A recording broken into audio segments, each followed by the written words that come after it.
నమస్కారం న్యూస్ 24 తెలుగుకు స్వాగతం. నా పేరు శ్రీ సౌజన్య. వార్తలోని ముఖ్యాంశాలు చూద్దాం.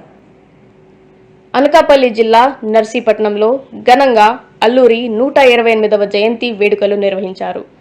నర్సీపట్నం పెద్దబొడ్డేపల్లి సెంటర్లో కొత్తగా ఏర్పాటు చేసిన అల్లూరి క్యాంస విగ్రహాన్ని Andhra Pradesh speaker Chintakayala Ayyannapatrudu, AP tourism మంత్రి కందుల దుర్గేష్, ఏపీ ఎక్సైజ్ మంత్రి Kollu Ravinder, AP home minister Vangalapudi Anitha, Anakapalli parliament సభ్యులు, BJP MP CM Ramesh, Anakapalli జిల్లా ఎస్పీ, అనకాపల్లి జిల్లా కలెక్టర్ విజయ్ కృష్ణన్ అల్లూరి విగ్రహానికి పూలమాల వేసి ఘన నివాళులర్పించారు.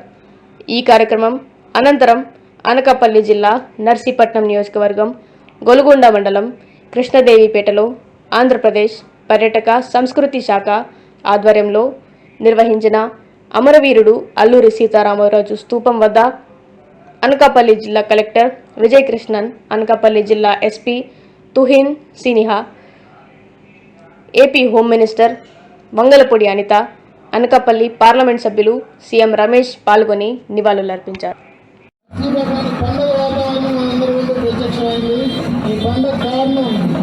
మన గౌరవ సభ్యులు గౌరవ అతిథులు రావడం, నర్సీపట్నాన్ని వారి అప్పుడు అల్లూరి ఎలా పాటిస్పరిస్తూ ఈ ప్రాంతాన్ని పునీతం చేశారో అలాగే కారణం మన గౌరవ అతిథులు పూలమాలతో సత్కరిస్తున్నారు. అందరూ ఆ కార్యక్రమాన్ని తొందరగా వీక్షించాల్సిందిగా కోరుతున్నాం. ఇది మనందరికీ గర్వకారణం. అల్లూరి అందరూ వాడింది, ఏ ఒక్కరికి చెందిన వారు కాదు. ఈయన అందరూ వారు మన్యం ప్రజల్లో వెలుగు నింపడానికి 24 సంవత్సరాలు, కేవలం 24 సంవత్సరాల వయసులోనే ఈయన చేసిన త్యాగాలు మనం 24 సంవత్సరాల వయసులో ఏమి సాధించలేము. కానీ అంత తక్కువ వయసులో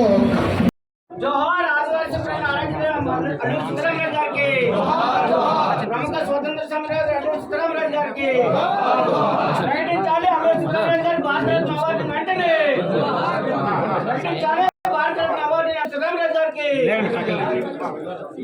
అంతర్జాతీయ పర్యాటక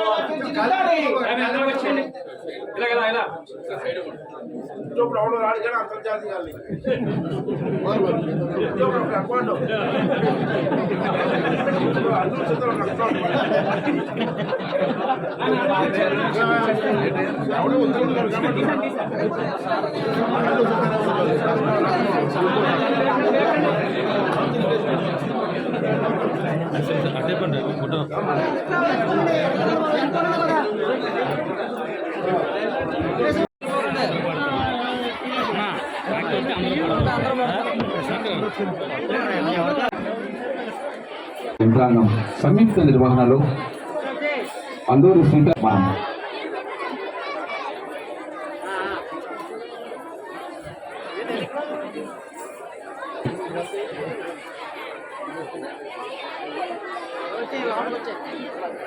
జ్యోతి ప్రకాశన తర్వాత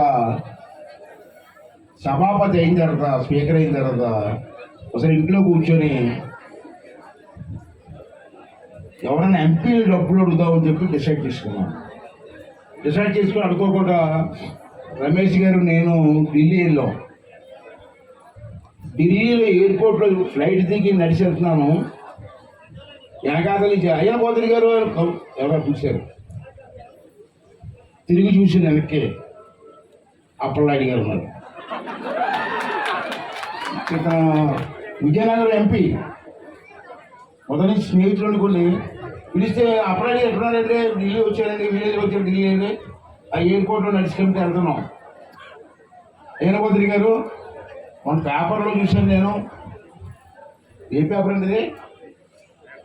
లీడర్ పేపర్. జ్యోతి అని ఈనాడు రాయరు.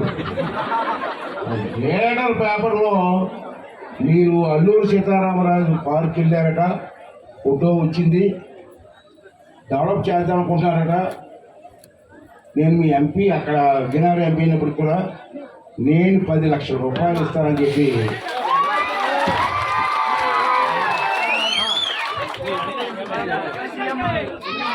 ₹10 లక్షలు ఇచ్చారు. తర్వాత నేను ఢిల్లీలో మా ఇద్దరికి ఫ్రెండ్ అనకాపల్లి రాజశేఖర్ మెంబర్, అదే నెల్లూరు ఏదో మస్తారని మధ్యకి రండే. ఆ మధ్యలో ఆ అబ్బాయి పిలిస్తే వెళ్ళాం అంటున్నాను. పెళ్ళిలో అడిగేశారు ఏం డబ్బులు పోవడం బాబా పెళ్ళాడ వాళ్ళు ఉన్నారు ఏమనుకోకో కొంత డబ్బులు కావాలి ఇస్తావా అల్లు పడకంటే అతను మర్చిపోకుండా పెళ్ళి అయిన తర్వాత 10 లక్షల రూపాయలు ఇచ్చాడు. ఆ 20 లక్షల రూపాయలతోటి అప్పుడు ఈ షెడ్లు పెయింట్లు లోపల లైటింగు మొత్తం అన్ని మార్పించారు. ఇంకా కొన్ని పనులు ఉండిపోయి అది చేస్తే ఇంకా అవసరం లేదు.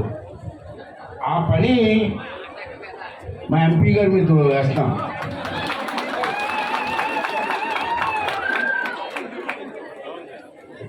ఏమవసరం లేదండి, ఒక 30 లక్షల రూపాయలు మొత్తం వాళ్ళు చేయించారు.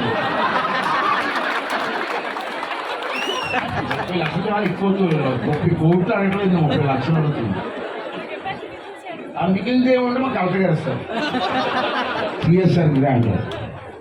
అమ్మ ఏమీ లేదమ్మా, ఇది చాలా అందరికీ కూడా ఈ పార్కులో అడుగు పెడితే ఒక ఉద్వేగం వస్తుందమ్మా. అల్లూరి సీతారామ గారు ఉంటే దీన్ని ఒక రూపురేఖలు తీసి వదిలేస్తే మేము కూడా వయసు అవుతుంది, ఎప్పుడు పోతే వాళ్ళకి తెలియదు. ఇది మళ్ళీ మన కుర్రవాళ్ళ చేతులు పెట్టాలి. నేను చూస్తాను బాబు, మీరు ఏమనుకోవచ్చు, మీకు కృష్ణదేవిపేట వాళ్ళని ఒక మాట అంటారు, ఏమనుకోవద్దు. అల్లూరి సీతారామరాజు గారి పేరు వింటేనే ఒక ఉద్యమ రూపము గుర్తొస్తుంది, అదేవిధంగా ఒక ఉద్వేగరహితమైన ఫీల్ వస్తుంది. ముఖ్యంగా స్వతంత్రోద్యమానికి సాయుధ పోరాటమే కరెక్ట్ అని చెప్పి ఆ రోజు భావించి 27 ఏళ్ల వయసులోనే ఆశువులు బాసిన వ్యక్తి. ఎందుకంటే నేను ఈ పదాలు ఎందుకు ఉపయోగిస్తున్నానంటే 27 సంవత్సరాల వయసులో ఒక పోరాట పటిమతో ఇక్కడున్న ప్రజలకి స్వేచ్ఛ కావాలి, భావ స్వేచ్ఛ ప్రకటన ఉండాలి, వాళ్ళు పండించుకున్న వాళ్ళు తినే హక్కు వాళ్ళకు ఉండాలి, వాళ్ళ భూములు వాళ్ళకే చెల్లాలి, ఎవరో తెల్లదొరలు వచ్చి మన మీద పెత్తనం చేయడం ఏంటని ఎవరో 40 సంవత్సరాలు 50 సంవత్సరాలు పెద్ద ఆయన పోరాటం చేయలేదు. 27 సంవత్సరాల యువకుడు పోరాటం చేసిన నేల ఇది. అటువంటి నేల మీద పుట్టిన మనం ఇంకెంత స్ఫూర్తిదాయకంగా ఉండాలో ఒక్కసారి ఆలోచన చేసుకోవడానికే ఈ పదం నేను ప్రత్యేకంగా మీ అందరికీ కూడా తెలియజెప్తున్నాను. 27 సంవత్సరాల వయసులో ఆశువులు బాసి చిన్న వయసులో కూడా ఎలాగ పోరాటం చేయాలి, ఎలాగ ఉద్యమం చేయాలి, స్వేచ్ఛ గురించి ఎలా పోరాటం చేయాలని, ముఖ్యంగా గిరిజనులకి పోడు వ్యవసాయానికి కూడా పన్ను కట్టక్కర్లేదని ఆ రోజు నుంచి పోరాటం చేసిన వ్యక్తి.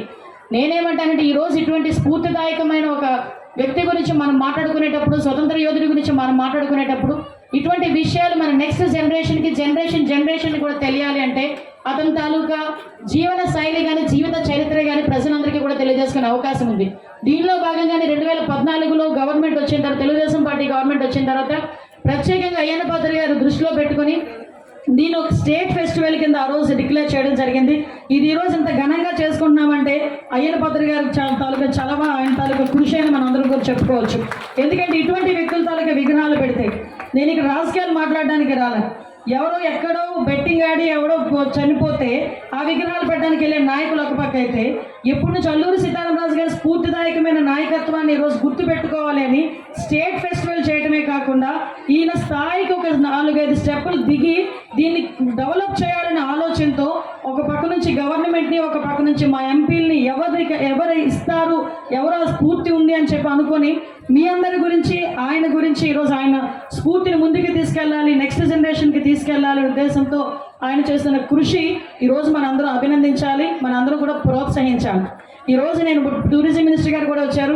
సార్, మా అనకాపల్లి జిల్లాలో టూరిస్ట్ స్పాట్లు అయితే చాలా ఎక్కువ ఉన్నాయి. ఇందాకే చూసాం ఈ ఏరియా అంతా ల్యాండ్స్కేపింగ్ అని చాలా బ్యూటిఫుల్గా ప్లేస్.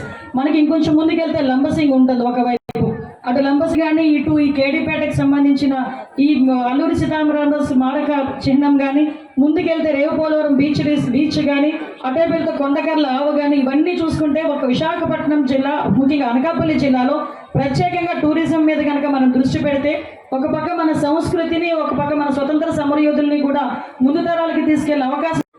ఈరోజు ఆంధ్రప్రదేశ్ రాష్ట్ర ప్రభుత్వం అల్లూరి సీతారామరాజు గారి జయంతి మహోత్సవాల్ని అధికారికంగా ఈరోజు ఇక్కడ కృష్ణదేవపేటలో ఏర్పాటు చేసి ఈ కార్యక్రమానికి అధ్యక్షత వహించిన గౌరవనీయులు పెద్దలు స్పీకర్ గారు అయ్యన్న పాత్ర గారు, ఈ కార్యక్రమానికి ముఖ్య అతిథిగా ఇచ్చేసిన గౌరవనీయులు రాష్ట్ర టూరిజం శాఖ మార్చులు కందుల దుర్గేష్ గారు, అలాగే హోంశాఖ మార్చులు గౌరవనీయులు అనిత గారు, పార్లమెంట్ సభ్యులు గౌరవనీయులు సీఎం రమేష్ గారు, అదేవిధంగా పార్లమెంట్ సభ్యులు గౌరవనీయులు అప్పలనాయుడు గారు, అలాగే ఈ వేదికను అలంకరించిన తాతాపయ్య గారికి, ఇంకా జిల్లా కలెక్టర్ గారికి, ఎస్పీ గారికి, జనసేన నాయకులకి, బీజేపీ నాయకులకి, పెద్దలందరికీ కూడా పేరు పేరు నమస్కారాలు. చాలా సంతోషం, ఎందుకంటే అల్లూరి సీతారామరాజు గారి గురించి చెప్పాలంటే నిజంగా మన గుండెల్లో ఒక ధైర్యాన్ని నింపుకునే ఒక ఆదర్శ పురుషుడు. చిన్నతనంలో నేను స్కూల్ బుక్స్లో చదువుకున్నప్పుడు ఆయన చేసినటువంటి ఉద్యమ స్ఫూర్తిని ఆ రోజు మనం చదువుకోవడం జరిగింది, సినిమాల్లో చూడడం జరిగింది. కానీ నిజంగా ఇవాళ నేను ఆయన సమాధికి నివాళులు అర్పించిన అవకాశం కల్పించిన అయ్యన్న పాత్ర గారిని మనస్ఫూర్తిగా హృదయపూర్వక అభినందన తెలియజేస్తాను. నేనైతే ఊహించలా, కానీ అటువంటి మనం చాలామంది సినిమాలు చూసాం, ఫైట్ చేస్తేనే వాడిని హీరోగా చూసాం, కానీ రియల్ హీరో అల్లూరి సీతారామరాజు గారు అని చెప్పి ఖచ్చితంగా మనందరం కూడా చెప్పాల్సినటువంటి అవసరం, పిల్లలు కూడా స్ఫూర్తిగా తీసుకోవాల్సినటువంటి అవసరం ఉంది.